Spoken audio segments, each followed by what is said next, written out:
Hi,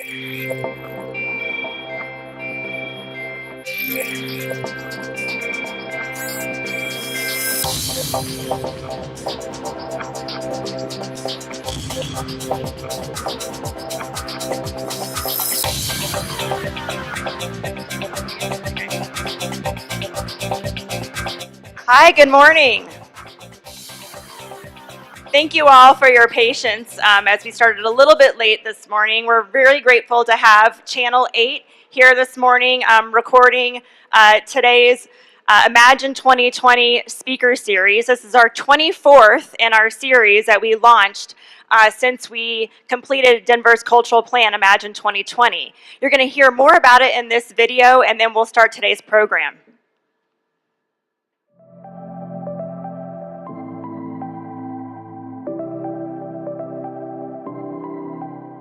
Imagine 2020 is Denver's cultural plan that was really developed by the people of Denver based on what they would like to see more of in regards to arts and culture in their city.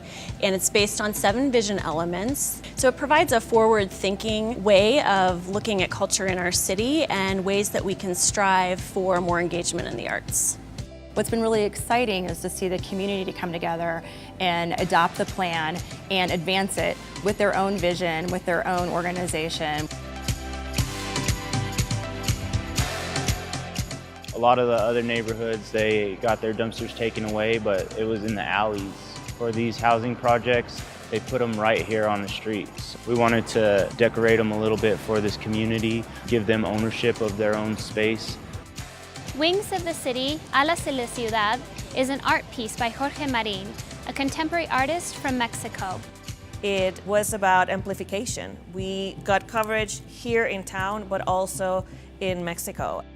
Free for Kids at the Denver Art Museum is really in the same spirit as Imagine 2020. You have the major institutions, they have wide open doors, and they really want to make their offer attractive to everybody in the city. I think that is something that's very Denver. Warm Cookies of the Revolution, we're a civic health club, so we try to get people involved in civic issues, but we try to do it in ways that aren't too boring. Everything that we do with Warm Cookies, but also with the Stomping Ground Games right now, is geared towards getting regular community folks involved in learning about what the issues are and then taking action on it. That's what we do. That's what every one of our programs is about. We need local creative problem solvers in order to build the kind of city that works for everybody, a city that is not just good for some, but great for all. I think Youth on Record is important to Denver because anyone can just come in here and use the space whichever way they like. You're always able to meet more people. If you need someone to sample guitar for your beat, just anything at all. There's a lot of different people who come by. And I think that's really powerful for the community.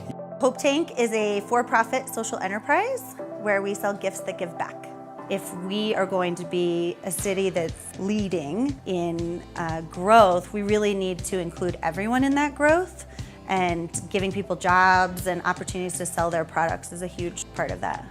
The 303 Artway is a new 9-mile urban trail that's proposed to connect various neighborhoods across a wide variety of social and economic conditions. We need people to come out to give us input, to remain engaged over a long period of time. It will take years to actually implement the 303 Artway idea.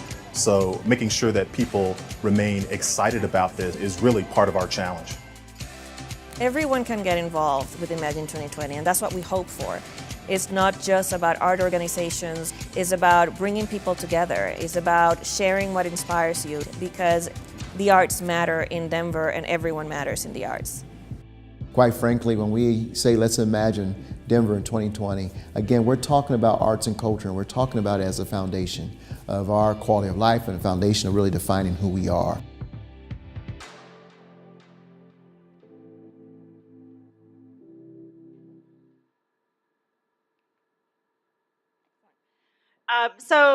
Hopefully that gave you a good overview. If you're not already familiar with Denver's cultural plan, Imagine 2020, I encourage you to go to our website and learn more. But most importantly, we have our new year in review that's on the table. This is hot off the press. Thanks to our marketing team for getting this ready for today's program.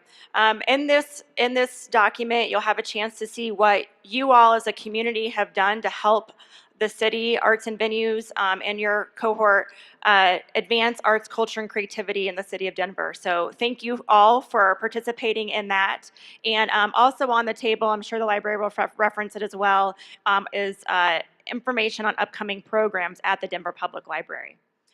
Sorry, my name is Ginger White. I'm Deputy Director of Denver Arts and Venues, and it's my privilege to kick off today's Imagine 2020 Speakers Series, Getting to Know Our City Better, How Data Can Guide Community Engagement Efforts.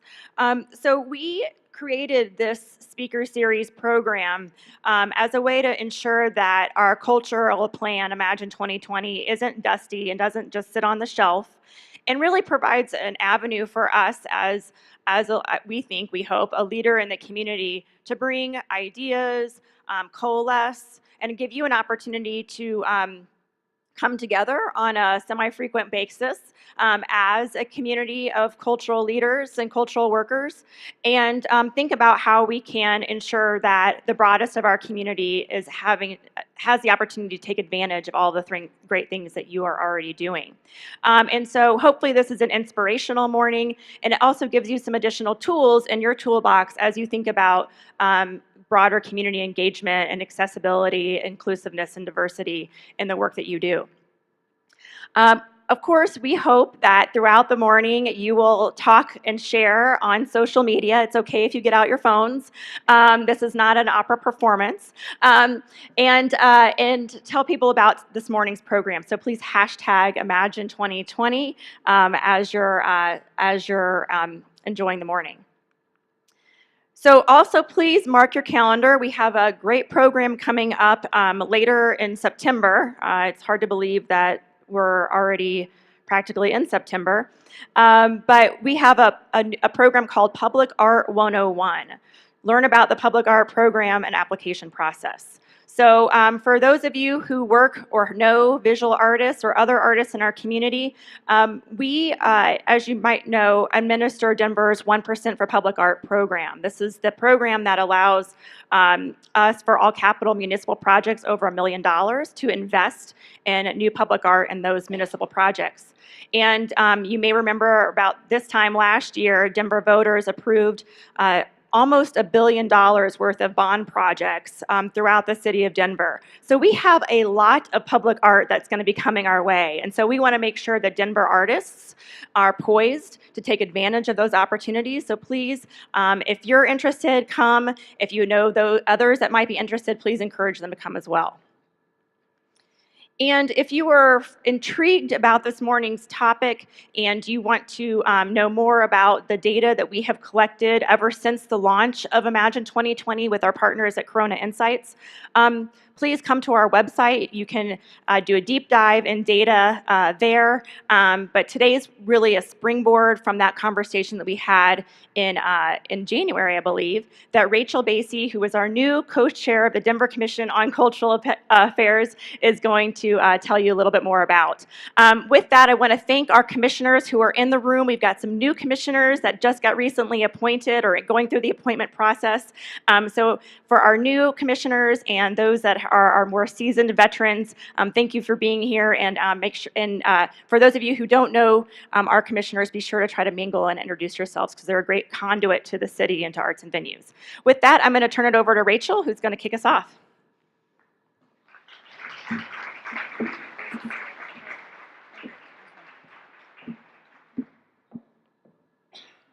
Two copies of our speaking points here. So I see a few new faces in the room and many familiar as well, and we thought it would just be helpful if we took a couple minutes to run through the Imagine 2020 plan and make sure we're all starting from the same platform. So in the spring of 2014, Denver's community came together through a series of meetings and interactive groups to inform and shape what became Imagine 2020, our culture plan, which is a strategic vision and future platform for arts, culture, and creativity in the city. Imagine 2020 is Denver's first cultural plan since 1989, and it reflects the vision, goals, and aspirations of everyone who contributed ideas through the planning process, and is a guiding resource and support for the city's arts and culture in all its many forms. As leaders in this field and in the spirit of collective leadership, vision element number 7, today's speaker series invites us to use data to guide our community engagement efforts. And I have to say, this speaker series has become one of my favorite parts of the implementation of the plan. It's amazing the wealth of information that the staff has made available to all of us through the many community contacts out there. So let's just give a hand to the Arts and Venues staff for putting this series together.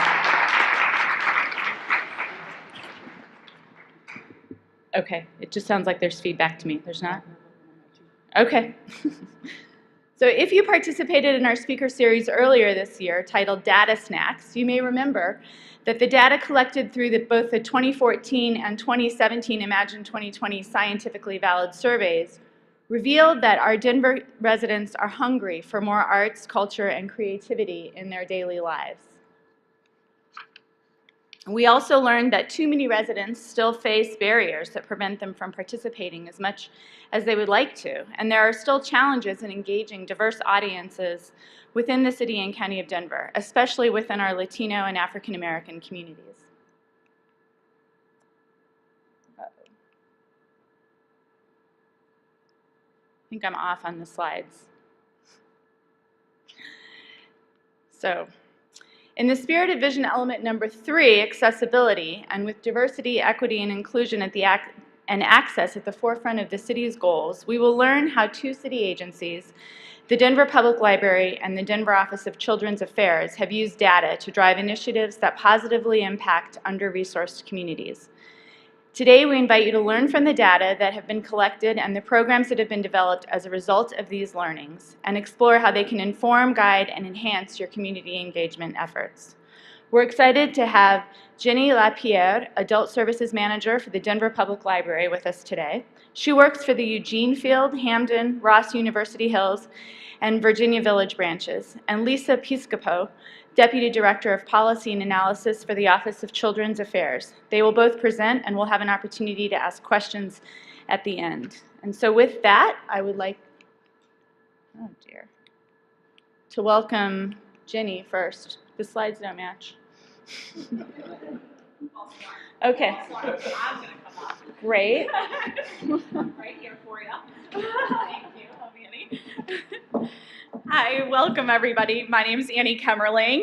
Jenny will be speaking in just a moment. I'm Manager of Innovation and Strategy with the Denver Public Library. And we're here to discuss kind of our process of how we've been using data here at the library. I guess we're not here at the library, excuse me. We're here at Arts and Venues.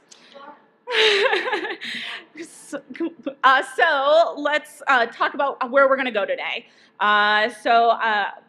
Like introduced earlier, Jenny is here, our Manager of Adult Services. She's going to talk about some evaluation.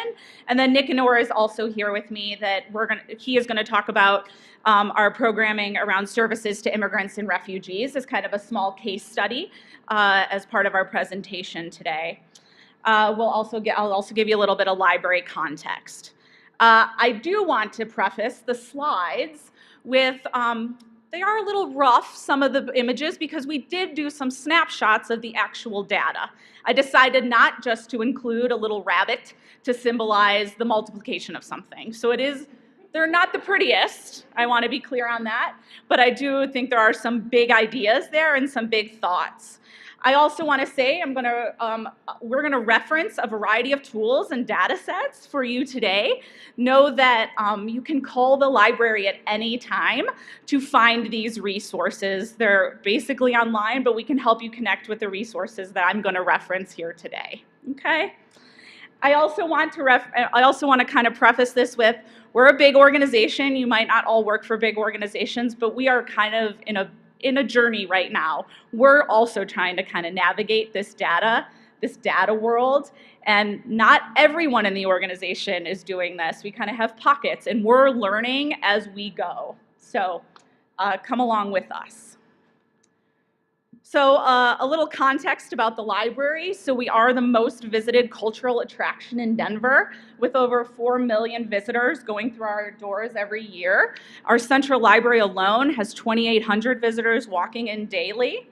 We have 13 million online visitors, We have over 9 million items circulated, and we have about over 400,000 people attending programs at our locations. And as Ginger referenced, there is a listing of many of our programs on your table. We were founded in 1889. We are an independent city agency of the City and County of Denver. We are governed by a library commission that's appointed by the mayor. We do have 26 locations across the city in many of our neighborhoods. We have 2 bookmobiles and a bike. We have about 750 staff members. Not all of those are full-time, and our budget is about $50 million. I would be remiss if I did not include our mission and vision. So we are constantly looking at inputs as part of our work. So inputs being different data points. We're taking into account different city and mayoral priorities. So something like Imagine 2020. What are some of the city's priorities that we can help align some of our work to?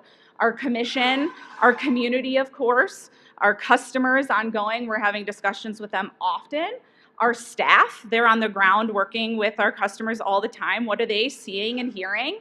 We are constantly looking at local and national trends, not only in our profession, but kind of across the board and in other sectors. We are, again, kind of referencing our different partners at Imagine 2020, or when we're working with the different culturals, what are they hearing and seeing? And then kind of emergent issues. What sort of trends, what sort of stuff is kind of bubbling out there? So we're kind of doing constantly this scan around us. So I'm going to highlight a couple of these very tangible tools for you. This one is one of my favorites. This is called, for you all, it's Demographics Now. Demographics Now is a database that you can get for free with your library card. You can sign up online and access it right away, or you can come into one of our branches and get access. But this is a phenomenal resource. So if any of you are familiar with something like Esri, this is taking consumer and demographic and geographic information and rolling it into one place. It is phenomenal. What you do is you basically can type in an address or a location and then a radius, and it'll give you basically psychodemographic information or personas or types of folks that might be living in that neighborhood. So all of our branches, they go through this exercise where they pull reports about their neighborhood. And what it does is it breaks down customers or folks living in the neighborhood by kind of who they are, and it takes and blends like maybe their socioeconomic status, it takes their education level, it takes anything, and rolls it into one package, but it combines it with consumer data, which is very interesting. You wouldn't believe, well, we all know we're living in this time of big data, right? But it is amazing how it can kind of create a persona. So it kind of gives an idea of people's habits and daily lives and patterns. So it's quite a resource that you have access to for free. So we use that as part of our planning. Then I'll kind of pull up. Many different city agencies create GIS data based on the city and county of Denver's information. So this is, again, kind of taking in different demographic information or different kind of different indicators and putting it into different heat maps or different resources. So this in particular one is an equity index, and this is put out by the Denver Environmental Health Community Health Division. And later, Lisa will talk about kind of Office of Children's Affairs and the work that they do with mapping. We use this often because we're able to overlay our locations onto a map like this to see where there's areas of need. Kind of switching up a little bit, we've done our own kind of community engagement work. I did put some copies of the culminating document on your table. But this has been a work in progress also over the past couple of years. We've been hosting community conversations, sometimes in the library, sometimes outside the library. But the key to these conversations, it's not about the library. It is about people's aspirations and challenges and barriers. And kind of using this to inform our work going forward. Some really big themes came out of these conversations. I don't think any of us would find them surprising, but things like gentrification and safety and school equity. Another big one about our neighbors and folks not feeling connected in the city. So how do we kind of use this information that is a bit more qualitative to help inform the services and programs that we have in the different neighborhoods? And then lastly, in terms of our inputs, we also track our internal data as I guess many of you do. This is a stacked bar chart. It tells what's happening in our building at any moment in terms of who's checking out, or the amount of checkouts, the amount of people attending a program, the amount of computer use happening at one time. We have a lot of data in our organization, as I'm sure many of you do. I think something to keep in mind about this is, and we're still struggling with this a little bit, do we need to be tracking this data? Are we making decisions based on this data? And are we kind of asking the right questions? So I think that's kind of something to keep in mind when you're thinking about your in-house data that we also use for decision making. So once we have some input, we also do some planning. So now we're gonna kind of take all this data or these different pieces, qualitative and quantitative, to make some decisions and do some planning around that. So our executive team works to create a strategic plan, which we have going at any moment for years. This is our current one up here where we have community impacts and those sort of things, and that serves as our guiding document that all of our branches and locations and departments are aligning their work to. And then I just wanted to highlight this planning tool that we've been using so that we can make sure that we're aligning the work in our different communities up to our strategic plan. Each of our locations are given what's called a menu of opportunities where they can choose ways that they're going to deliver the different services to their community. So for example, Nicanor is going to talk about services to immigrants and refugees, and that's one of our strategic priorities. And the branches and the locations are asked to kind of be within this framework, this menu of opportunities framework, to deliver the services, but it might look different in different neighborhoods, right? This service to immigrants and refugees might look different in Cherry Creek than it does in the Valdez Perry neighborhood. So keeping that in mind. Then our branches, again, kind of ugliness up here, but this is just a plan that our branches then develop, and they tell us what resources they need to do, what sort of staff time it takes to do those things, and develop a plan, and they propose that plan based on kind of their community's needs and inputs that they've already had. So that kind of wraps up our planning portion of it. And then I'm going to hand it off to Jenny, who's going to talk about our evaluation piece. Oh, well, thank you. Okay, hi, I'm Jenny. We're going to take a little bit deeper dive with some of the stuff Annie was talking about. First is our Power BI. So you'll see a visualization. This is a Microsoft Office product. And this allows us to look at a really broad picture and then dive down. For instance, this one I just limit it to adults and adult programming system wide so we can have a quick snapshot. With our outcomes we've qualitative and quantitative. So quantitative, we look at our attendance, the number of programs we're doing, the cost, the return on investment. We know free isn't free. And we also look a lot at our capacity with our staffing and our spaces. Here's just some really raw data looking at everything that's underlying that first Power BI slide I was showing. So this one, we're just looking at some trends of some times a day and certain types of program, the number of people that are attending, so we can pull some information from that. We also look at the room capacity. So for instance, if a room holds 30, but we're consistently getting 5 to 7, we're gonna do some tweaks on that. And the flip side, if a room holds 30, but we're always getting 50, we need to make that a more comfortable experience for everyone. Something that we've just done this past year in regards to, is anyone hearing the feedback? Closer? Okay. So we've started in the last year and a half. We've never before captured how much time it actually takes to do a program.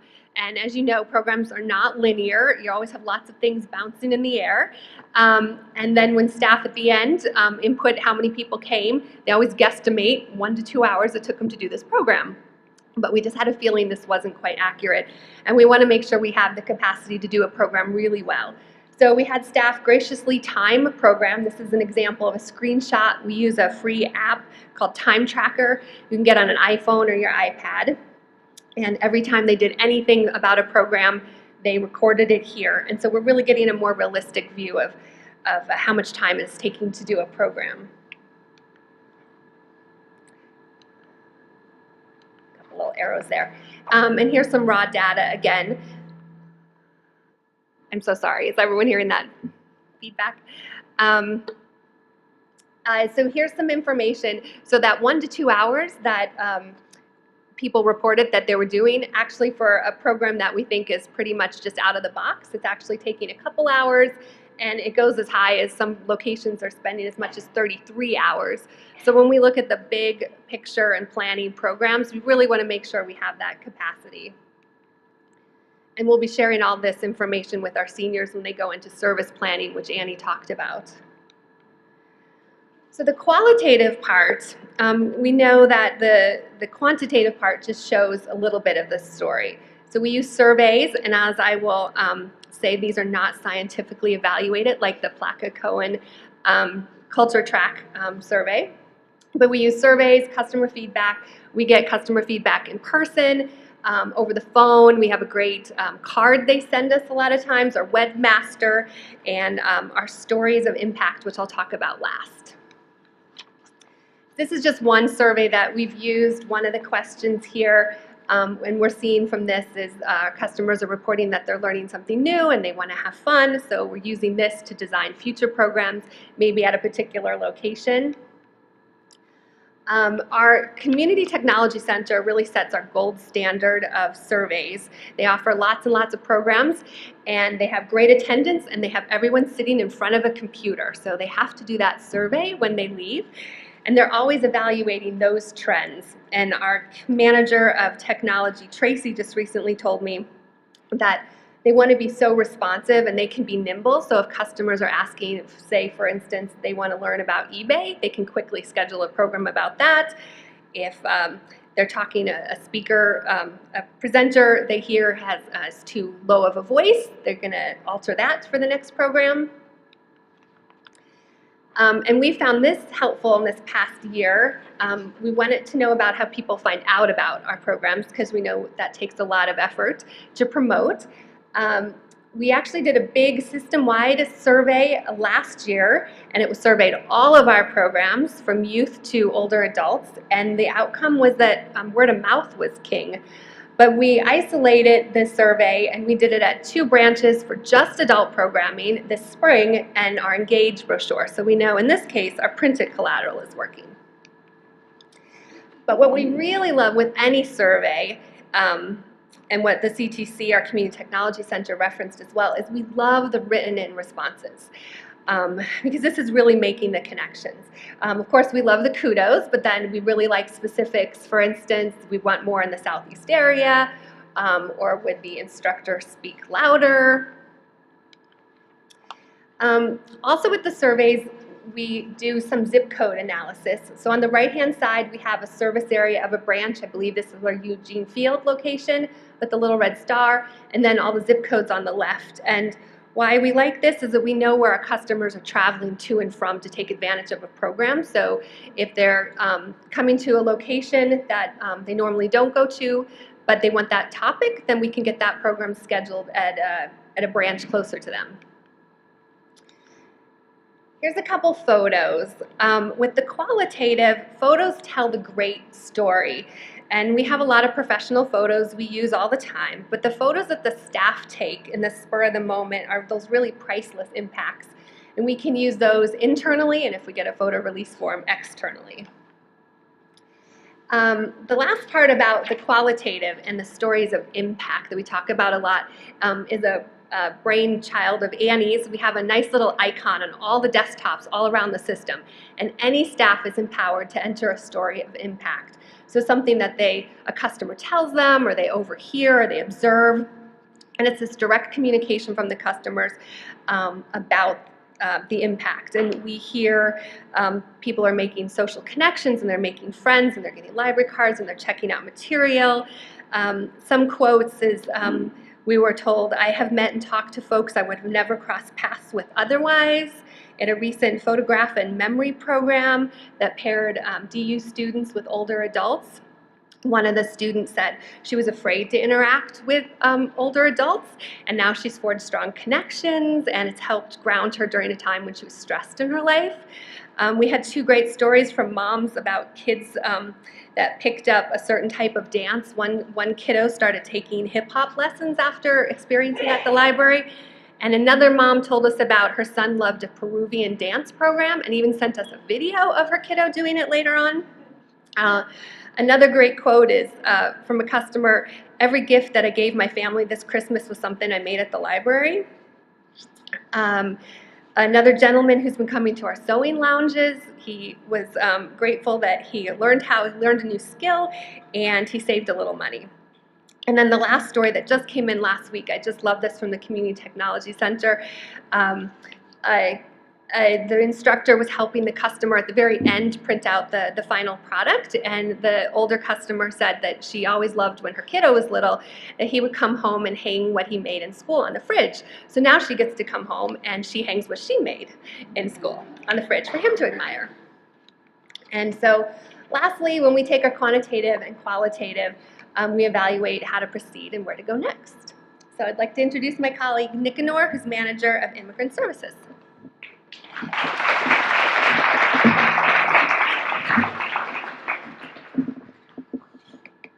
Hello, how's everybody doing? All right, so my name is Nicanor Diaz, and I'm the Immigrant Services Manager for the Denver Public Library, and I'm going to be talking about a case study for a program that we offer at the library that's called the Plaza Program. So I'm going to give you a little bit of background about the Plaza Program. It's been around at the library for a little over 10 years. It is a grant-funded program, and it's this intergenerational program that aims at helping our community, our immigrant community, connect with resources, information, and information that they're looking for. It helps them build confidence, friendship, and community. And in this program, we offer 3 main services. We offer an English conversation class, which helps people overcome the fear of speaking English with other people that are also learning how to speak English. We offer an arts and craft component, which is intergenerational, when we invite families, parents, and children to work together on a craft project. And then we offer assistance with the naturalization process. We help people prepare for the naturalization interview over at the Centennial, the USCIS office at Centennial. That's the core component of the Plaza program. And additionally, we never turn anybody away. Whoever comes into our library to our Plaza program with whatever they need help with, we will either provide that to them or we will connect them to another agency that can help them. We provide 44 hours of program, the Plaza program, at our 10 locations throughout the city and county of Denver.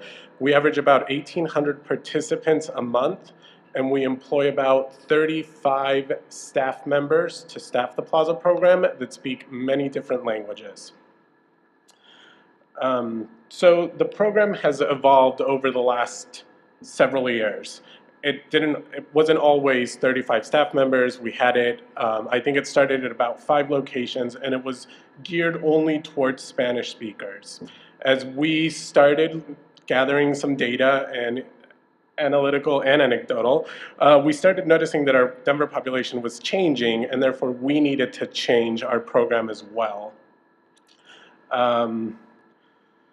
So over the last couple of years, we started hiring more Vietnamese, Arabic, Somalic, and Amharic speakers. And we started noticing that some of the attendance at some of our Plaza programs were going down, and that kind of coincided with some of the shift in our communities that we were seeing. We would see people would come into our Plaza program and they would tell us that this would be their last Plaza program because they were being pushed out of the neighborhood and they were relocating. So as our community, our immigrant community shifted throughout Denver, we started to see a dip in attendance in some of our Plaza programs, and we needed to make a decision. At the same time, while some of our locations were seeing a dip in attendance numbers, we were starting to see other locations that had a lot more immigrant community members walking into our libraries. So we had to make the decision to close the Plaza program at a couple of locations like Fort Warren, Byers, and Woodbury. But we were able to open them at Athmar in Southwest Denver, Bear Valley, Schlesman, Green Valley Ranch. So the Plaza program is kind of evolves as we collect information, and it's been working pretty well. This is a map that was done by a study from the Department of Immigrant and Refugee Affairs from the City and County of Denver. They did a neighborhood study of where our immigrant community lives, what languages they speak, what percentage of our Denver population is foreign-born. So this is a good example of some of those maps that we have been using in order to guide the planning of where the Plaza program lives. Another study that we used very closely was DPS. A couple of years ago, DPS released a language study of the top languages spoken in their schools, and that study has really helped us because we then used that study to decide which languages we need to be translating our publicity materials for our Plaza program, and also if we know that the top spoken languages are Spanish, Arabic, Vietnamese, Somali, then we need to have the staff in our libraries that speak those languages. So we're hiring people with that in mind. This is an example of what a Plaza program looks like. And I believe this is the Hampton branch. But you can see that there's a lot of stuff going on. Our programs average about 30 participants, and we typically have 5 to 6 staff members in there at a time. So additionally, with the 1,800 people that come to our Plaza program, we also survey them. Because this is a grant-funded program, we need to do a grant report once a year, and we capture some of that anecdotal information by surveying our participants. This also lets us know which one of our 3 main programs are used the most. As you can see in this one, our General Plaza is about 31%, Arts and Crafts is 35%, and English is 25%, but you can see that citizenship is only 8.3%. So with this information, we know that we need to work a little bit more on promoting the fact that we do provide citizenship assistance. But it's kind of tricky because it can be very intimidating for somebody to walk into the library and say, you know, I want to become a naturalized citizen and I need some help, and I don't know how to do that. So we try really hard to make the library a welcoming space for our community to show up. But also citizenship is the one that has the most tangible results. We know that if somebody comes to the library and practices their citizenship study test and becomes a naturalized citizen, that's very quantifiable. As Arts and Crafts, the General Plaza, and the English Conversation is a little less quantifiable. Let's see. We also have an idea. These are all the branches that have Plaza, and it breaks it down based on each branch and which activities they do. So for example, the first one is Athmar, and you can see that Athmar is almost 90% English conversation table. So with this, we know it helps the program adapt for each location. As you can see, it's not all the same.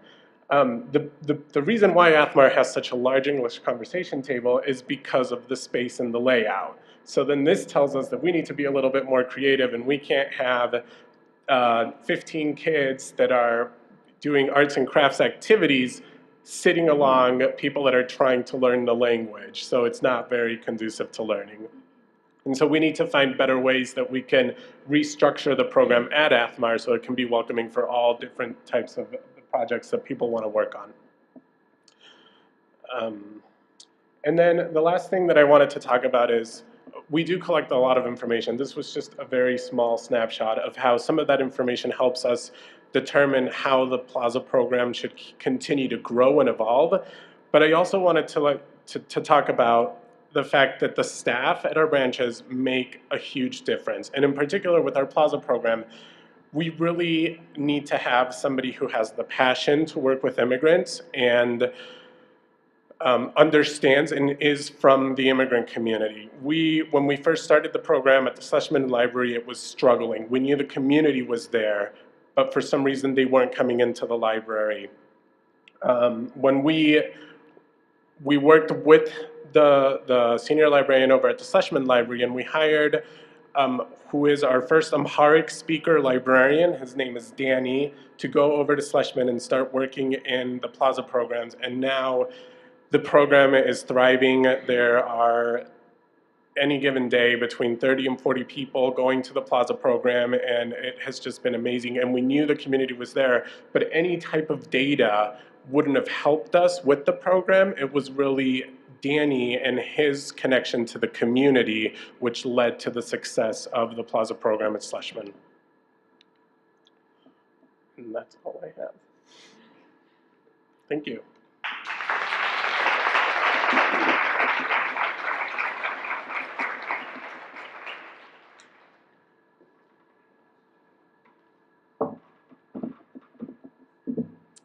All right, so let's open it up for some questions. Oh, we're doing questions at the end. Okay, so next I would like to welcome Dr. Lisa Piscopo from the Director of Policy and Analysis from the Denver Office of Children's Affairs, to share a little bit about what they're doing with community research.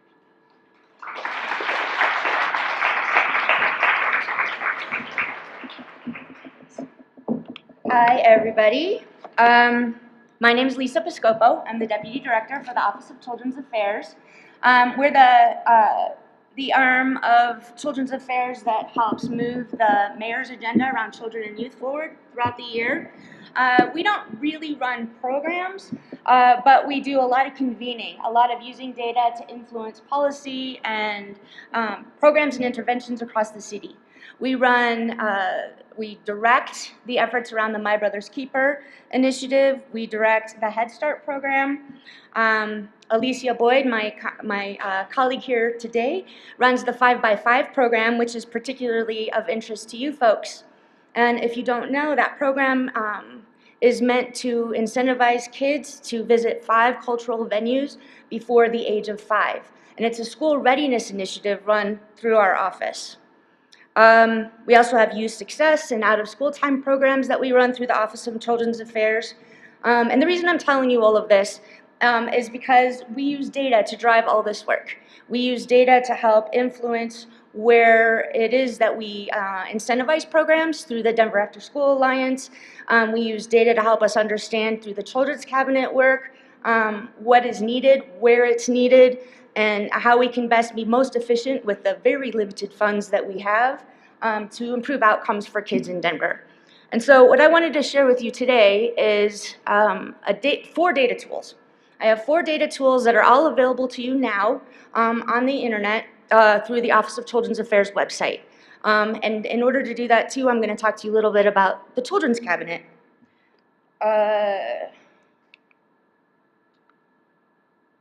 So the Mayor's Children's Cabinet was established in 2012, and it consists of about 26 city agencies, only city agencies, not community partners, that were charged with working better together to improve outcomes for kids, basically working across silos to make sure that we're collaborating and combining resources to have the greatest impact. The first charge of the Children's Cabinet members were to develop these citywide goals for kids.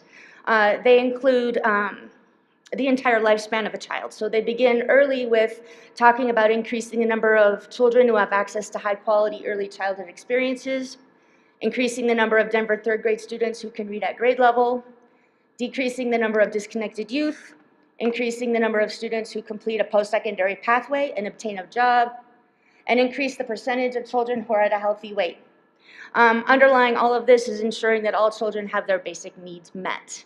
And so this is kind of the outline that we use when we collect the data, when we advocate for programs and policies, and making sure that we're aligning the work that we choose to do through the Office of Children's Affairs with these overall citywide goals for kids.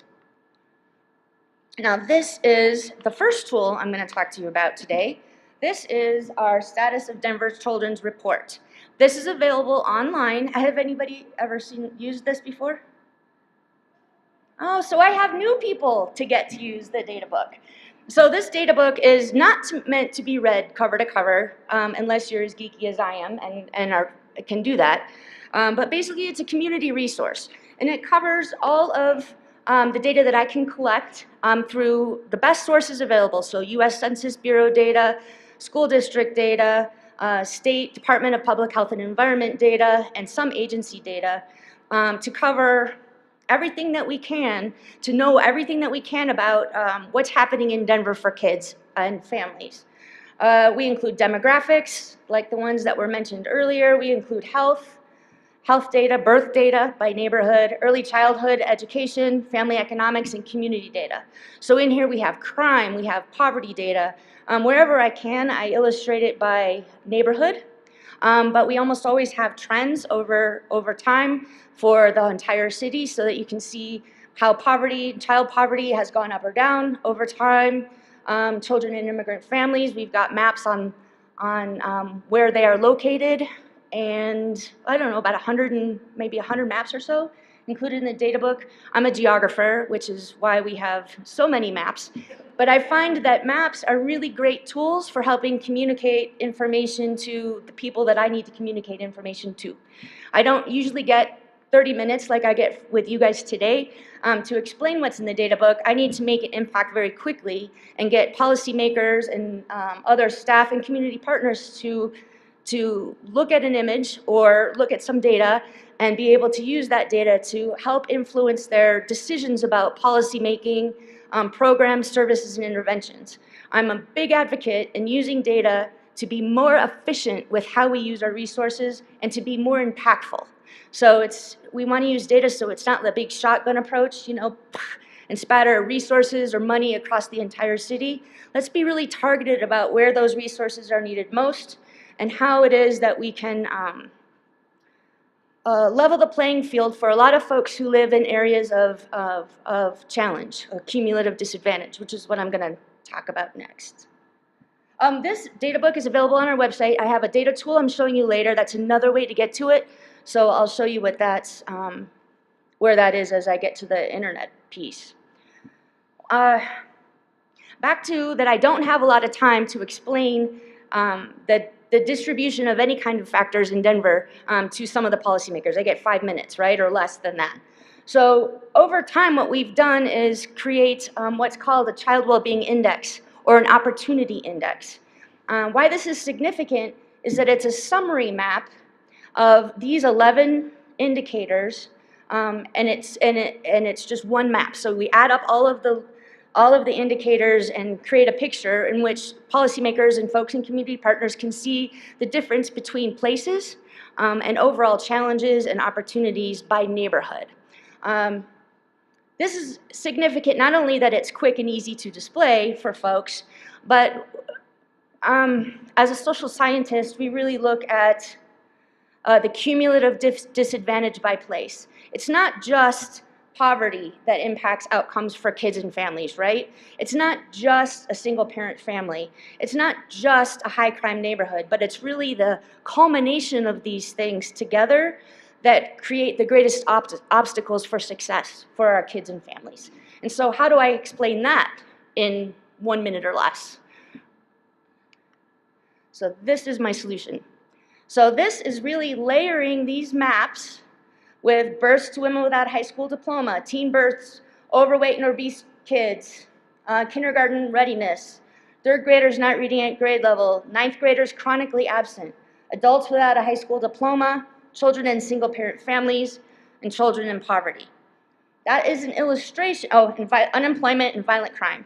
That's an illustration of what I did statistically to add up all of those variables to give you this summary map, or this picture of opportunity or disadvantage in Denver. And it looks an awful lot like the equity map that Library showed earlier. You can see that the darker areas on the map of Denver are the areas where families and kids face the greatest challenges. We use this map in the Office of Children's Affairs to help incentivize funding. So we get 2A dollars for out-of-school time programs, for example. And what we do with those dollars is we put out an RFP for programs. And if you are serving kids and families in these higher need areas, you get more points in your RFP proposal. So that's one way we use it to help incentivize investment in our chronically disadvantaged areas of the city. So it's my vision that hopefully you guys find some use for this in understanding where outreach may be needed for attendance in cultural venues. Work with Alicia on getting more kids in these neighborhoods to attend 5 cultural venues by the age of 5. We also know that there's other barriers like transportation and language and other access issues, knowledge of what programs exist that are patterned very closely to what you see with this opportunity index. I just talked about all of that. This is just the summary map. And so now what I want to do is show you a cool tool. Just bear with me.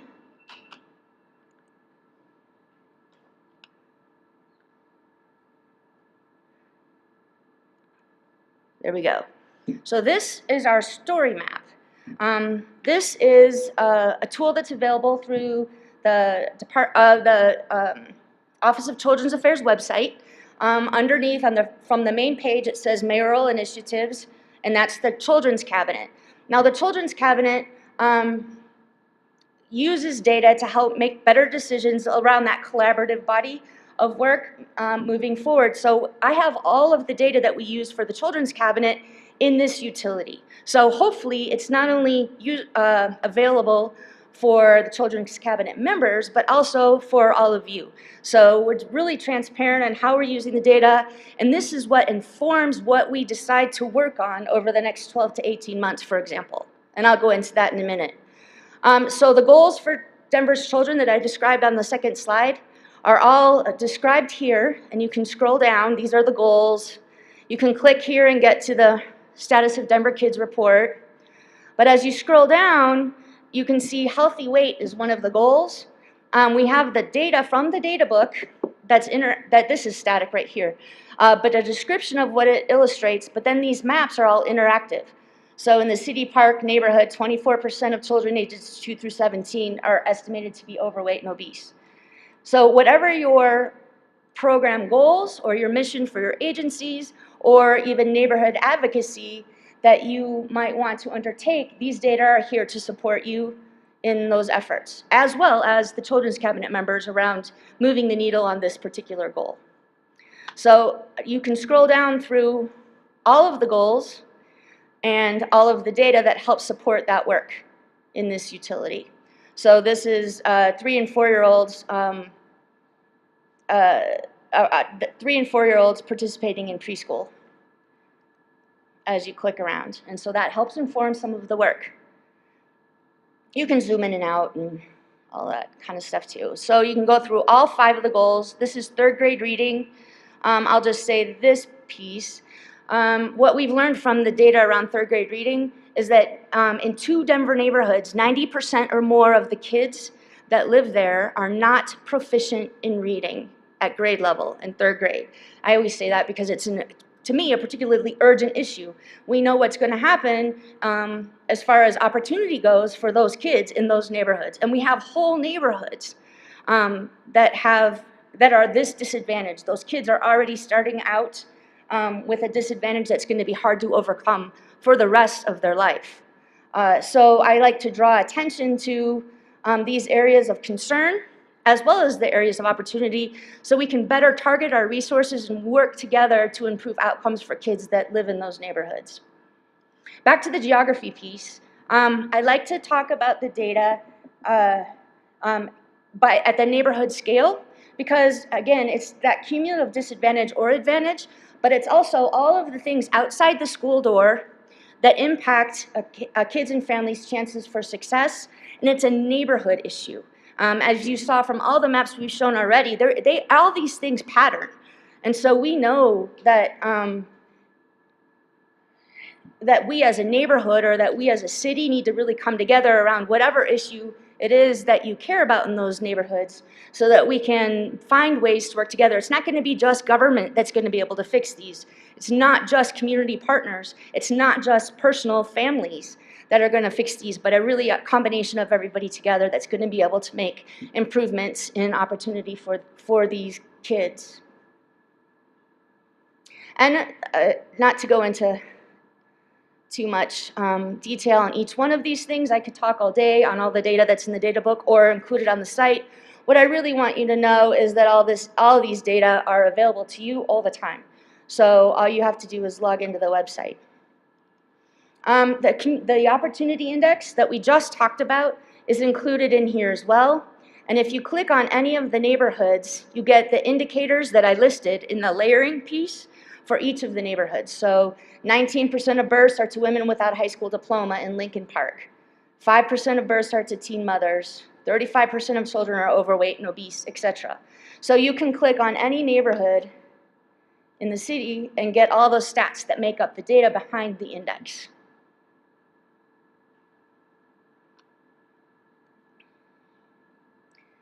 And this tab is spending on children and youth in Denver that run through the city and county of Denver. So this is what we call a fiscal map. And what it is an inventory of all the programs run by the city and county of Denver. This year, 2018, we have 115, resulting in about $254 million spent on kids and families in Denver. This is the summary page. You can see that the funding for those programs, 52% is dependent on the federal government, which is a scary thought to me. So how can we be more strategic in making sure the programs we care about are sustainable over time? That's a conversation that we can have as a city with our partners and in the Children's Cabinet to make sure that we're able to sustain what it is that we believe in as right for kids. And this is all interactive, so you can scroll down and see all the programs by which agency and total investments. But you can also scroll over and click, so Arts and Venues turns in data to us every year, and you can click on Arts and Venues, and you can see the programs they fund in the city, and to which primary service, community, and education. Most of it is county municipal dollars, and how it aligns with the overall goals of the city, the mayor's Children's Cabinet. And so you can combine offices, and you can see how all that data rolls up. So this is really geeky, but also really transparent. So you can see U.S. community partners can look at this and find out what the city's doing around particular issues and either find ways to leverage that work. How can you partner? How can you fill gaps? How can you understand where we can work better together and fit into that kind of informal collective impact to improve outcomes for our kids and families. So you can also scroll through and get you can break it down by goal. So this is basic needs and the programs and the number of kids served and healthy weight, early childhood investment, third grade reading, etc. So you can scroll through and you can spend all day in this utility. And lastly, what does all this really mean? So what we're trying to do is really use data to understand where need is in our city. We're trying to use data to be targeted and strategic about our investments in our programs and our services, but to what outcome? So one of the things that we've worked closely with libraries through the Children's Cabinet is to come up with an innovation plan. So looking at all that data, it's led us to look at the biggest bang for our buck and the work that the Children's Cabinet decided decided to work on for the next 12 to 18 months was around early childhood innovations. So we presented all this information to the mayor in April. And what we decided as a Children's Cabinet to work on was increasing access to childcare. We shared all the data. This map explains the childcare capacity and the inequity in childcare capacity by neighborhood. We used these data to help support that argument that this is why we're focusing on early childhood over the next 12 to 18 months. And these are all the innovations that we proposed. And then we did an early literacy campaign, which is primarily led by the libraries, but we are hoping over the next 12 to 18 months to get a strong citywide plan in place to promote literacy across the city, especially in areas where we know it's needed most. And so that information is the types of programs we're going to be doing is listed on the bottom here. So all the work of the Children's Cabinet, all the data that we use is all included in this utility for you to use as well. Up here, you can click on that link and it brings up the data book that I just held up. So here's all the data. Like I said, it's mammoth, but it's a resource. You can use the index at the beginning to find the information that you need, but it goes all the way through. Lots of maps. These are demographics up at the beginning. This year in the data book, I included, this is the Hispanic population trends over time, and then the map, but I also included our surrounding counties this year in the data book because some of the questions are coming up as, you know, people don't stop at the border or neighborhood boundaries or the border of Denver. So what's happening right across our borders? What do the neighborhoods look like? Where are people going? And how does that impact our programs and services, especially with Denver changing so much? And so you can go all the way through the data book here like that. And then I'm going to go back. This is my contact information. And if anybody wants to reach out to me, if anybody needs data, I'm happy to give you everything I've got. We're all about making these data accessible to everyone, helping people think through how best to use it to move people to action. That's one of my biggest challenges. And so any success stories you have or challenges you have, I'd love to hear about them. And that's it. Are you doing okay?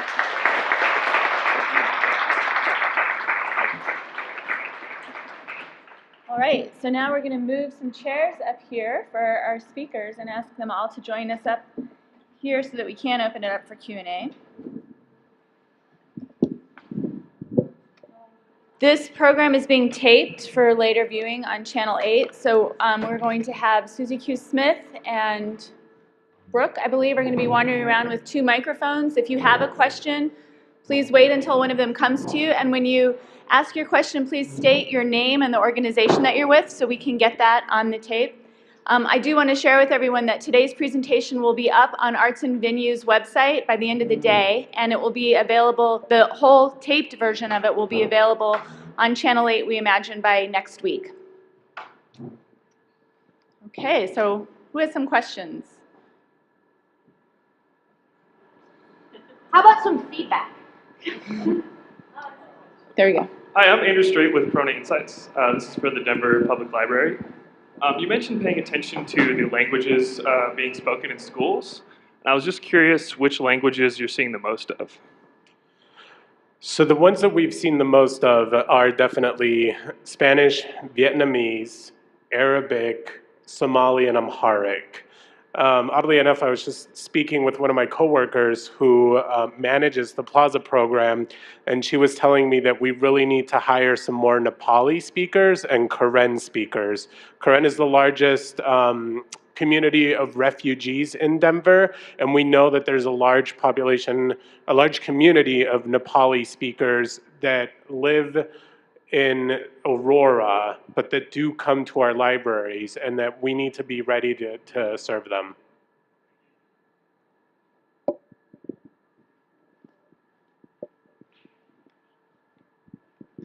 Hi, I'm Sarah from the Colorado Gerontological Society. I have a question for Lisa. You mentioned there's a lot of data about children.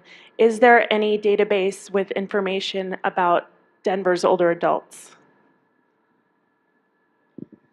Yes, I think that the community rights, community partnerships and human rights agency has a Department of Aging, and they have all the data there on older folks. In my data book, yes, I focus on the kids and the families, but some of it's general population stuff that will be helpful, but nothing, I don't have anything put in here for older kids. I think that the library's resource on the demographics would probably be a really good bet. The Esri tool that they offer there is the same tool that hosts my story map that I put up, and also where the software I use to make all my maps.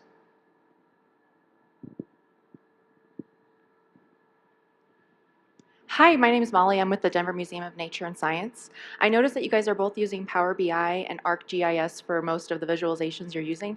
What do you guys use to collect your data, and what's your main database that you're pulling from both institutions? Yeah, so from the library, we have what's called an ILS. It's a library system that's basically like a database of our customers and our circulation trends. That's kind of our main source. And then we have our staff are consistently entering data into a form. And then recently, though, there is a data warehouse that is behind the visualization tool that we had to have built. But our ILS is kind of our main source of data. I get it from lots of different places. So I pull from the U.S. Census Bureau website, and that's a lot of the demographic data that you see up there. I pull from the Colorado Department of Education website, and that's where the education data comes from. Some of it are special requests, like the third grade reading I get from the district, the school district, because I ask to have it done by, give me the achievement rates by where kids live, not where they go to school. Again, looking at that neighborhood focus. But most of my data are publicly available data sources from the web. And on your site, when you talk through the mapping that is available, do you have the raw data available for people like us to be able to create our own visualizations to overlay on, or are we only getting access to those kind of maps that you displayed? The raw data will be a case-by-case basis. Just contact me with what you want. Okay. Some of it I can give you, and some of it I can't. Awesome. Thank you.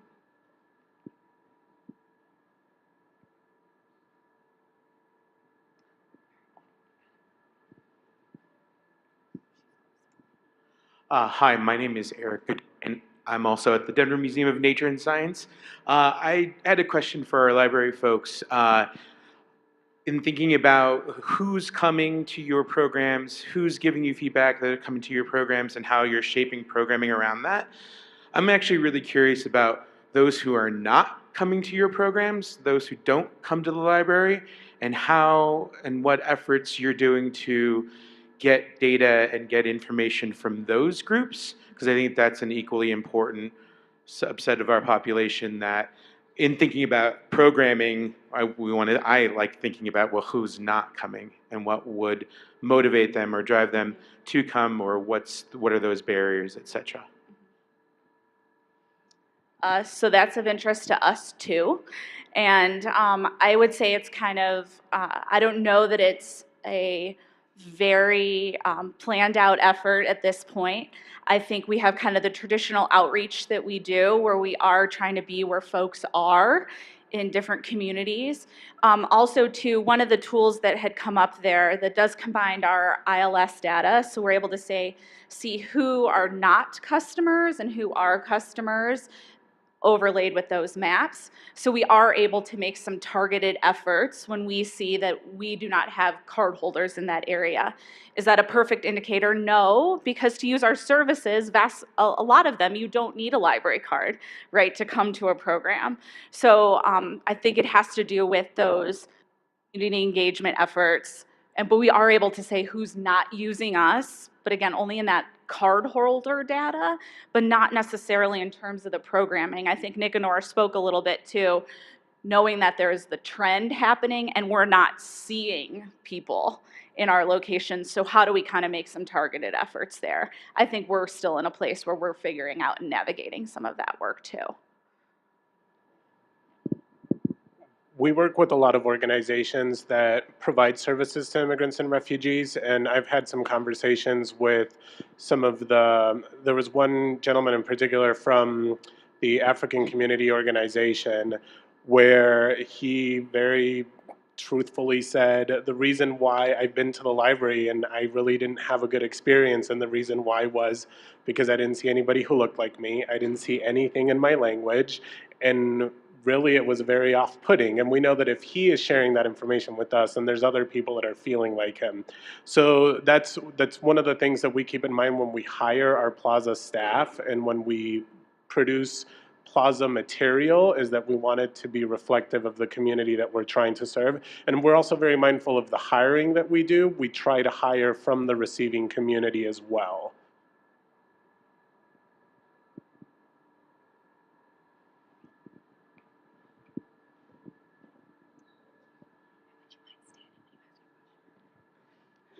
Hello, I'm Alicia Boyd, and I have a couple of questions for the library. One, I want to know, do you offer a translation phone line when people call in their language to find out about the programs you offer? So we don't use a formal translation service, if that's what you're asking. We do have kind of two different opportunities. One is that right now for Spanish speakers, if they call into the library, we're able to kind of connect them with a Spanish speaker immediately. Yeah, there's a phone number that our community can call to directly speak with a Spanish speaker. We do also maintain something within our staff, basically with kind of a language bank of our staff that might speak that language. It's not always as quick because we have to locate that staff member. I see. Yeah. Also, the second question I have, do you provide marketing or handout materials when participants come in to participate in your language programs? In a specific language? Yes. Yeah. So I'll let Nicanor speak a bit more to that. So we do advertise the Plaza program in those top languages, in Vietnamese, Amharic, Somali, Arabic, and Spanish. Is that what you were asking? Yes, but also I'm thinking about partnerships with the colleges. We have many students that attend universities and colleges and that speak those languages. And so I was just thinking about using the library as a resource that they can go to and supports.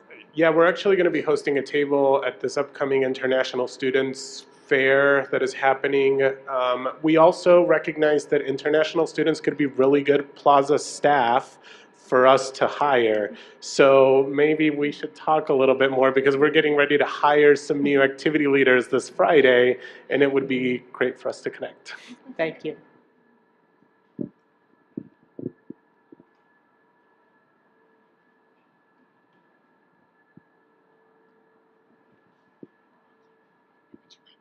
Sure.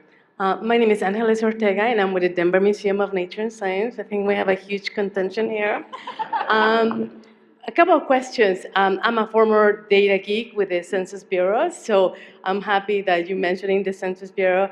And just to really make sure that everybody's aware that we need to make sure that the community participates in answering those surveys and the questionnaire and the 2020 census that's coming up.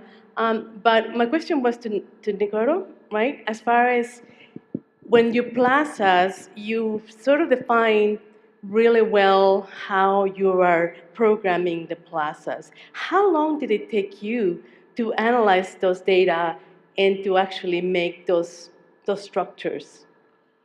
So the program has, it's constantly evolving, it's constantly changing. But the other thing that I mentioned is because it's grant funded and we have to do a grant report every year, we're constantly looking at that data. So it's definitely an ongoing process. And then we work very closely with the Department of Immigrant and Refugee Affairs with Jamie Torres and Maria Corral. And so they also let us know when they release their studies, they send it to us and we start looking at that. And we were able to mobilize, and we're able to make decisions fairly quickly in the sense of the plaza at Fort Warren and Byers just wasn't working out. And because it's a grant-funded program, we need to spend those resources very carefully. And I will say it's not that we just closed down the plaza at Byers overnight. We promoted, we did everything we could to try to bring people in, and it just wasn't happening. And at the same time, we were noticing we were getting demands from Green Valley Ranch, from both customers and the staff, saying, people are coming in and they're asking for English classes, and we need to do something. And so looking at the data throughout, we're constantly looking at the data, we're constantly making those decisions, and I can see even now we're talking about how this plaza program could look in 2020. It might be a little bit different with new funding opportunities and how the community is shifting within Denver.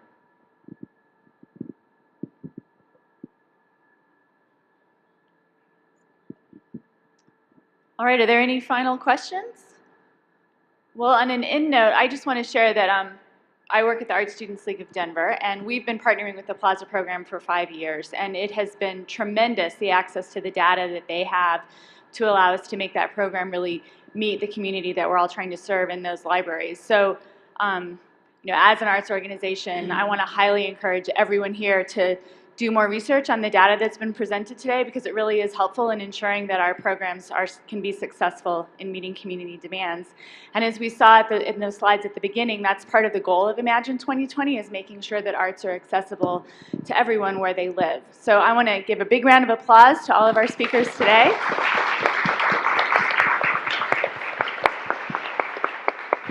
And remind everyone that the slides will be available on the Arts and Venues website by the end of the day so that we can have access to these tremendous resources. And please take a few minutes to fill out your surveys, because we all just learned the importance of data and survey responses on the table, because they do allow all of us to make these programs better in the future and meet what you guys are interested in learning about. So thank you all for being here today.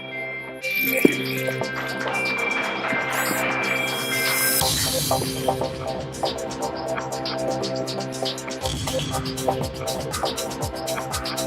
you.